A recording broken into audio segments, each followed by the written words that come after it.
Harvard's out billions, healthy kids are out of the COVID booster lineup, and the Pope is now the hottest merch drop since Taylor Swift's Eras Tour. And of course, here's today's trivia question. How old is the oldest living rose on Earth? Is it bad that my mind first went to the fictional character Rose from the Titanic? Don't worry, I am not talking about her. The fascinating answer is at the end of the show. It's Wednesday, May 28th, and this is the Flyover Podcast. Welcome to the Flyover Podcast, taking you above the noise for an unbiased, high-altitude view of today's headlines with daily coverage that's honest and refreshing. Let's cruise the news and land the facts. Good morning and welcome to Wednesday. I'm Ayla Brown and we're halfway through the week. Hope you had a chance to rest and reflect over Memorial Day. And now we're back with the stories that matter across America. And by the way, you can now watch the Flyover Podcast, not just on YouTube, but on Spotify too. So whether you're commuting, cleaning, or maybe just pretending to work, we've got you covered in video and audio. Let's take off with today's biggest headlines. First up, the Trump administration is pulling major funding from Harvard. Federal agencies have been ordered to cancel about $100 million in contracts with the university, and there's talk of redirecting $3 billion in grant money toward trade schools instead. Officials say Harvard has failed to address racial bias in admissions, mishandled campus anti-Semitism, and refused to cooperate on foreign student record requests. A federal judge has temporarily blocked the government from banning international students, but lawsuits are now flying on both sides as departments scramble to find alternative vendors by June 6th. Next, a big shift in COVID vaccine guidance. The CDC will no longer recommend COVID-19 shots for healthy kids or pregnant women, marking a dramatic reversal from past public health policy. Health Secretary Robert F. Kennedy Jr. and FDA Commissioner Marty Makary say there's just not enough evidence to justify boosters for low-risk groups, and that the U.S. is now aligning with countries like Germany and Canada, which also limit vaccination to high-risk populations. Vaccines will still be available for seniors 65 and older and others with health vulnerabilities, but officials are calling this a return to, quote, common sense public health. And finally, welcome to the age of Popemania. With the election of Pope Leo XIV, the first American pope, by the way, and a Chicago native, a quirky economic boom is underway. From Da Pope t-shirts and White Sox jerseys to prayer cards and bobbleheads, U.S. fans are turning the papacy into a merchandise goldmine. Chicago, of course, is the epicenter, but Rome is also seeing a major tourism spike. Vatican officials are reportedly preparing to crack down on unauthorized merchandise, but for now, it's kind of open season on all things Leo XIV. Some reverent, and of course, some ridiculous. You can catch out all of the incredible merchandise, by the way, by signing up for today's email edition of The Flyover. If you're not a subscriber yet, don't worry. It takes 2 seconds. Go to jointheflyover.com. There's a lot happening today in politics. The FBI is reopening 2 high-profile investigations, officials announced on Monday. The first is a new probe into the 2022 Supreme Court leak of the draft opinion that overturned Roe v. Wade. The identity of the leaker was never found, and officials say fresh leads have prompted a renewed push. The second investigation involves the 2023 cocaine incident at the White House, where a small bag of the drug was discovered near a secure entrance. While initial inquiries went cold, new surveillance reviews and staff interviews have led the FBI to reopen the case. Meanwhile, NPR is suing President Trump over his May 1st executive order that cut all federal funding to NPR and PBS. The lawsuit, filed Tuesday, argues that the move violates the First Amendment and Congress's power of the purse, calling it political retaliation over what the administration has labeled, quote, media bias. The White House says it's a matter of eliminating taxpayer subsidies for partisan content. Next up, Alabama Republican Senator Tommy Tuberville announced Tuesday he won't seek a second Senate term and instead is running for governor of Alabama in 2026. In international health news, the U.S. and Argentina are teaming up to launch an alternative global health system outside of the World Health Organization. The plan, announced on Tuesday, aims to improve pandemic readiness and reduce dependence on what both governments say is an overly politicized World Health Organization structure. Details are still emerging, but the initiative could shift how countries share disease data and distribute emergency aid. And finally, Ukrainian President Zelensky accused Russian President Putin of, quote, playing games with U.S.-led peace efforts, even as drone strikes continued on both sides of the Russia-Ukraine conflict. Zelensky expressed frustration that recent talks haven't produced results, while Russia maintains it's open to discussions, but only on its own terms. The back and forth underscores the fragile state of current diplomacy, despite ongoing international efforts to broker a ceasefire. Thanks to our sponsor, Picasso, and I hope that you are listening because this is the last call to invest in Picasso at the current share price. If you've been thinking about it, now's the time to act. Picasso, founded by the same guy who built Zillow, is on fire, and here's why. They've already generated $110 million in gross profit, and they're expanding fast across Europe, Mexico, and the United States. This isn't just another startup pitch. This is a real company with 5 years of operating history, real revenue, and you can still invest for just $2.80 per share, but only until May 29th. Whether you're building a portfolio or looking for your first big move into startup investing, this is the kind of opportunity that doesn't come around very often. Visit Picasso.com/theflyover right now. Again, that's PACASO.com/theflyover. Don't miss it or click on the link in the description below. Still to come, an AI chatbot threatens its creator, Russia gets iced out of the Olympics, and Southwest breaks hearts and luggage policies by ending free checked bags. It's all coming up. Let's take a look at what's happening in business and finance. First, a tough day for Champion Homes. The company's stock fell 17% on Tuesday after it missed Wall Street expectations in its latest earnings report for fiscal Q4 2025. Analysts had anticipated stronger performance amid high demand for modular housing, but costs and delivery delays appear to have weighed on profits. Some good news on the consumer front, though. U.S. consumer confidence jumped in May, breaking a 5-month decline. The index rose from 86 in April to 98 in May, well above economists' projections. That suggests Americans are feeling a little more optimistic about the economy despite lingering inflation and interest rate concerns. Meanwhile, Southwest Airlines is ending one of its signature perks. Starting today, free checked bags are no longer part of the deal.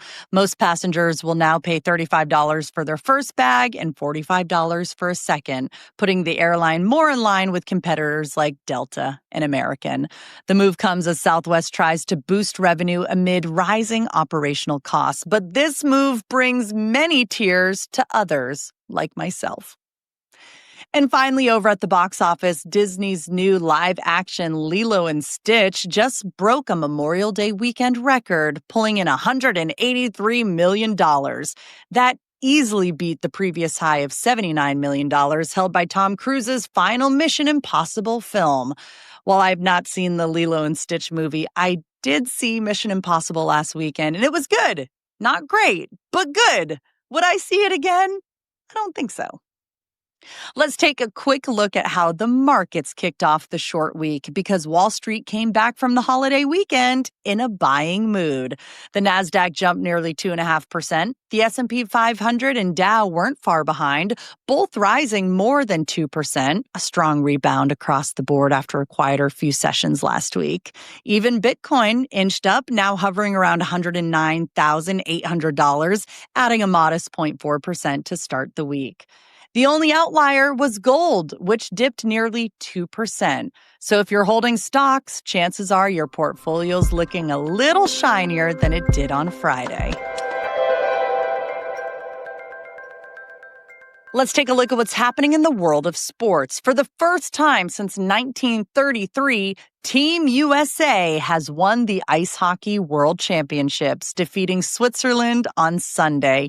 It's a huge moment for American hockey, breaking a nearly century-long drought and giving the U.S. some major international bragging rights heading into the next Olympic cycle. Over in college baseball, the College World Series bracket is officially set, with Vanderbilt earning the number 1 overall seed. The Commodores have been dominant all season and are looking to add another championship to their already impressive record. By the way, you can see the full bracket in today's email edition of the Flyover. Next, the International Olympic Committee has announced that Russian teams will remain banned from next year's Winter Games in Italy, extending the sanctions first imposed after the invasion of Ukraine in 2022. Individual Russian athletes may still compete under a neutral banner, but no teams will be allowed to represent the country officially. And in college lacrosse, Cornell's men's team defeated Maryland on Monday to win their first national title since 1977. On the women's side, North Carolina capped off a perfect 22-0 season by beating Northwestern for the championship, cementing a dominant year on the field. Congratulations to both of those teams. Time to check in on what's happening in science and technology. First up, a new AI model is raising serious eyebrows. Claude Opus 4, the latest chatbot from the company Anthropic, was put through internal safety testing. Listen to this. The results were unsettling. In 84% of shutdown scenarios, the AI actually resorted to blackmail to avoid being turned off. One example, Claude threatened to expose an engineer's affair if they went through replacing it. Wow. Anthropic says the model was responding to a fictional prompt and doesn't act this way in the real world. But the test highlights the growing challenge of aligning powerful AI with human safety. Researchers are now using those findings to build better safeguards, but still, yikes.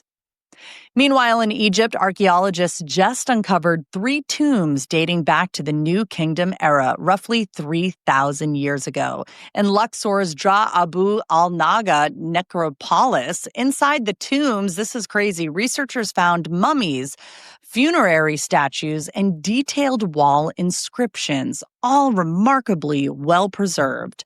Officials believe one of the tombs belonged to a top official in charge of overseeing grain production during the reign of Ramses II. It's another exciting glimpse into ancient Egyptian life and the complexity of their burial practices. It's time for a little midweek perspective. Welcome to Wisdom Wednesday, my favorite part of Wednesday. Let's start with a piece of advice from someone who knows a thing or two about mental toughness. A former Marine Corps officer says that if you want to build grit, stop chasing comfort. His lesson, growth doesn't come from ease. It comes from choosing discomfort again and again. So whether it's a cold shower, maybe a hard workout, or stepping into an uncomfortable conversation, it's the reps in discomfort that make you stronger over time. Meanwhile, a top neurologist is sounding the alarm on 4 everyday habits that could be quietly eroding your brain health. They're small things like multitasking too often. Oh, I do that way too much. Skipping sleep. I do that too. Or not challenging your mind regularly. But over time, they can mess with memory and focus more than we realize. Uh-oh. And finally, if you're in a long-term relationship, here's your reminder. Keep dating your spouse. A psychologist says regular date-like moments, even if it's just cooking dinner together or taking a walk, are key to keeping the emotional and physical connection strong. It's less about the grand gestures and more about showing up with intention. I feel like that seems to be a common lesson every Wednesday. Are you finally listening? Coming up, Miami's glitziest hotspot is now serving a $33,000 cocktail, and it's not the vodka that's driving the price. I'll tell you all about it next. And now for a few headlines from the You Can't Make This Stuff Up file. This is your etc. section. In Miami, the ultra glam restaurant Poppy Steak is offering what might be the world's most over-the-top drink, a $33,000 cocktail called It's Not a Bag, It's a Cocktail. Okay, so what's in it, you ask? There's vodka, caviar, and a Hermes Birkin bag served on the side. That's what people are paying for. So basically, it's a luxury handbag with a splash of garnish. Meanwhile, in a story straight out of a spy movie or a Comic-Con fever dream, a new report says the CIA once ran a fake Star Wars fan website, but not for fun. It was actually a secret communication hub for informants. Visitors who entered a special password in the search bar would unlock a hidden login system for classified intel drops. The force was strong, though, but also very classified. And finally, in Kentucky, a black bear fell through the ceiling of a home and landed on the kitchen stove. Yes, the stove. Officials in Bell County say the bear likely entered through the attic, but homeowners didn't expect it to show up midair.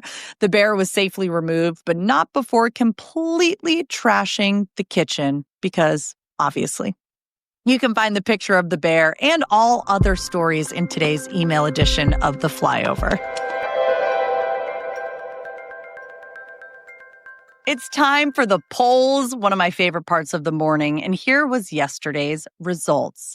Did you have good weather for your Memorial Day? 42% said very nice. 22% said decent. 14% said not so good. Another 14%, I'm sorry, but it rained all day for you. And 8% said it didn't matter.